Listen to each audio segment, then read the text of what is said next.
Hi friends, welcome to zero to hero. ഇന്ന് നമ്മൾ ഉണ്ടാക്കുന്നത് ഒരു കിടുക്കാച്ചി നെയ്ച്ചോറന്നെയാണ്. കഴിക്കാൻ നല്ല ടേസ്റ്റാണ്, അതുപോലെ ഉണ്ടാക്കാൻ ഈസിയാണ്. ഇതുപോലുള്ള ഒരു റെസിപ്പി അല്ലേ നിങ്ങൾ തിരഞ്ഞെടുക്കുന്നത്. അപ്പൊ വീഡിയോ ആദ്യമായിട്ട് കാണുന്നവരാണെങ്കിൽ സബ്സ്ക്രൈബ് ചെയ്യാനും കൂടാതെ ബെല്ലൈക്കൺ വെക്കാനും മറക്കല്ലേ കേട്ടോ. അപ്പൊ നമുക്ക് പെട്ടെന്ന് വീഡിയോ കാണാം. ഞാനിവിടെ 10 ലിറ്ററിന്റെ കുക്കറാണ് എടുത്തത്. കുക്കർ നല്ലോണം ചൂടായാൽ ഒരു 1/4 കപ്പ് സൺഫ്ലവർ ഓയിൽ ഇങ്ങോട്ട് ഒഴിച്ചു കൊടുക്കുക. പിന്നെ അതിലേക്ക് ഏലക്കായി, ബേ ലീഫ്, പട്ട, ഗ്രാമ്പു. അപ്പോൾ ഇതും കൂടി ഇങ്ങോട്ട് ഇട്ടിട്ട് തിരിച്ചു മറിച്ചൊക്കെ നല്ലോണം ഇങ്ങോട്ട് ഇളക്കിക്കോളി. നല്ല ഒരു മണം വരും, അതാണ് ഇതിൻ്റെ കണക്ക്. ഈ ടൈമിൽ ഇനി ഇതിലേക്ക് ആവശ്യം ഒരു വലിയുള്ളിയാണ്. അത് ഇതുപോലെ കട്ട് ചെയ്ത് ഇട്ട് കൊടുക്കുക. വലിയുള്ളി കളറ് മാറരുത്, ജസ്റ്റ് ഒന്ന് വഴണ്ടാൽ മാത്രം മതി. വലിയുള്ളിൻ്റെ കളറ് മാറിയാൽ നമ്മളെ നെയ്ച്ചോറിൻ്റെ കളറും മാറും. അതൊന്നും ചോക്കാൻ നിന്നാൽ പിന്നെ ഒരു ചുമന്ന ഒരു നെയ്ച്ചോറിൻ്റെ ആ പെർഫെക്റ്റ് ആ വെള്ള നിറം കിട്ടൂല. അപ്പോൾ ജസ്റ്റ് ഒന്ന് വഴണ്ടാൽ മാത്രം മതി. പിന്നെ നമ്മൾ അടുപ്പത്ത് വെക്കുന്ന നെയ്ച്ചോറിനെക്കാട്ടിലും മയം ഉണ്ടാവുക ഈ ഒരു കുക്കറിൽ വെക്കുന്ന ചോറിന് തന്നെയാണ്. അത് എൻ്റെ ഒരു അനുഭവമാട്ടോ. നല്ല മയക്കാരം. അത് ബിരിയാണി ആയാലും മന്തി ആയാലൊക്കെ ഈ ഒരു കുക്കർ ചോറിന് എന്താ നല്ലൊരു മയം ഉണ്ടാവും. ആ മയം നമ്മൾ അടുപ്പത്ത് വെച്ചാൽ കിട്ടണില്ല. അപ്പോൾ ഇതിത്തെ വെള്ളത്തിൻ്റെ അളവും ഒക്കെ കറക്റ്റ് ആയാൽ നമുക്ക് എന്ത് ചെയ്യാം, നല്ല പെർഫെക്റ്റ് ഒട്ടിപ്പിടിക്കാത്ത ഈ കട്ട പിടിച്ച് നിൽക്കാത്ത നല്ല അടിപൊളി തന്നെ നെയ്ച്ചോറ് തന്നെ നമുക്ക് കിട്ടും. അപ്പം ഇനി നമുക്ക് അതാ കരണ്ട് പോയി, ക്ലാരിറ്റിയും പോയി. ഒന്ന് വെയിറ്റ് ചെയ്ത് നോക്കാം വരുമോന്ന്. വന്നിട്ടുണ്ട്.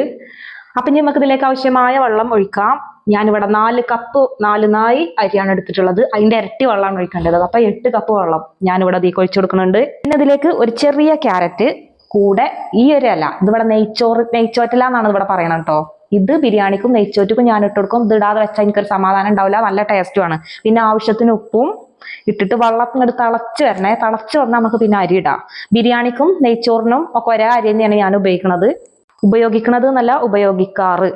അപ്പോൾ 1 ടീസ്പൂൺ നെയ്യും, ആ നെയ്യൊന്ന് ഫുള്ളായിട്ട് അതിലേക്കൊന്ന് ഇറങ്ങാൻ ആ തിളച്ച വെള്ളം തന്നെ നോക്കി കൊടുത്താൽ മതി. ഇത്രയും ഇട്ടിട്ട് പിന്നെ അതിലേക്ക് ആവശ്യം ചെറുനാരങ്ങാ നീരും ഒരു 2 വെളുത്തുള്ളി ഇതുപോലെ കുത്തി ചതച്ചിട്ട് കൊടുക്കുക. അത് ടേസ്റ്റ് കൂടാൻ വേണ്ടിയിട്ടാണ്. അരികൾ പരസ്പരം ഒട്ടിപ്പിടിക്കാതിരിക്കാൻ വേണ്ടിയിട്ടാണ് ചെറുനാരങ്ങ ഒഴിക്കുന്നത്. പിന്നെ നല്ലോണം ഇളക്കി കൊടുക്കുക. പിന്നെ അതിലേക്ക് ഞാനൊരു 1/2 കപ്പ് വെള്ളം എക്സ്ട്രാ ഒഴിച്ചിട്ടുണ്ട്. ഇവിടെ നല്ല വെന്ത ഒരു പടി വേറിയ ചോറാണ് ഇവിടെ ഇഷ്ടം. അതുകൊണ്ടാണ് ഒരു 1/2 കപ്പ് വെള്ളം ഞാൻ ഒഴിച്ചെടുത്തിട്ടുള്ളത്. പിന്നെ കുക്കർ അടക്കുക. കറക്റ്റ് ഒരു വിസിൽ വന്നിട്ട് സിമ്മിലിട്ടേക്കുക. 1 മിനിറ്റ്. അത് മാറിപ്പോകരുത്. മാറിപ്പോയാൽ നമ്മളെ നെയ്ച്ചോറ് പണി പാളും. ഇനിതാ വിസിലടിച്ചു. 1 മിനിറ്റ് സിമ്മിലിട്ടു. കുക്കറിൻ്റെ ആവിയൊക്കെ പോയി എന്ന് ഉറപ്പ് വരുത്തിയതിന് ശേഷം നമുക്ക് കുക്കർ തുറക്കാം. അപ്പോൾ കുക്കർ ഉപയോഗിച്ച് പരിചയമില്ലാത്തവരൊക്കെ കുക്കറിൻ്റെ ആവി പൂർണ്ണമായിട്ടും പോയി എന്ന് ഉറപ്പ് വരുത്തിയതിന് ശേഷം മാത്രം കുക്കർ തുറക്കുക. അതൊക്കെ നമ്മളെ നെയ്ച്ചോറൊക്കെ നമ്മൾ ഉദ്ദേശിച്ച പോലെ അടിപൊളിയായിട്ട് തന്നെ നമുക്ക് കിട്ടിയിട്ടുണ്ട്. അപ്പം നമുക്ക് വേറൊരു പാത്രത്തിലേക്ക് നമ്മളെ ചോറ് ഇങ്ങോട്ട് മാറ്റി കൊടുക്കുക. ഒരു കാര്യം ഞാൻ പറയാൻ മറന്നു, അണ്ടിപ്പരിപ്പ് മുന്തിരി ഇവിടെ ഇല്ലാത്തതുകൊണ്ടാണ് ഞാൻ ഇട്ട് കൊടുക്കാത്തത്. ഉണ്ടെങ്കിൽ നിർബന്ധമായിട്ടും അത് ഇട്ട് കൊടുത്താൽ നല്ല ടേസ്റ്റാണ്.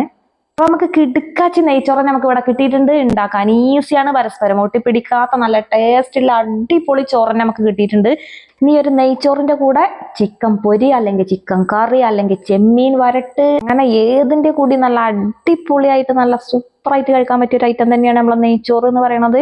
അപ്പൊ നല്ല തക്കാരങ്ങളൊക്കെ ഉണ്ടെങ്കിൽ നമ്മൾ ഇതുപോലെ തയ്യാറാക്കുകയാണെങ്കിൽ നല്ല മയമുള്ള നല്ല അടിപൊളി നെയ്ച്ചോറിനെ നമുക്ക് തയ്യാറാക്കാം. വീഡിയോ ഇഷ്ടപ്പെട്ടാൽ ലൈക്ക് ചെയ്യാനും സബ്സ്ക്രൈബ് ചെയ്യാനും മറക്കരുത്. അപ്പോൾ ഇതുപോലുള്ള സിമ്പിൾ ആയിട്ടുള്ള കിടുക്കാച്ചി വീഡിയോ ആയിട്ട് അടുത്ത ദിവസം കാണാം. ബൈ.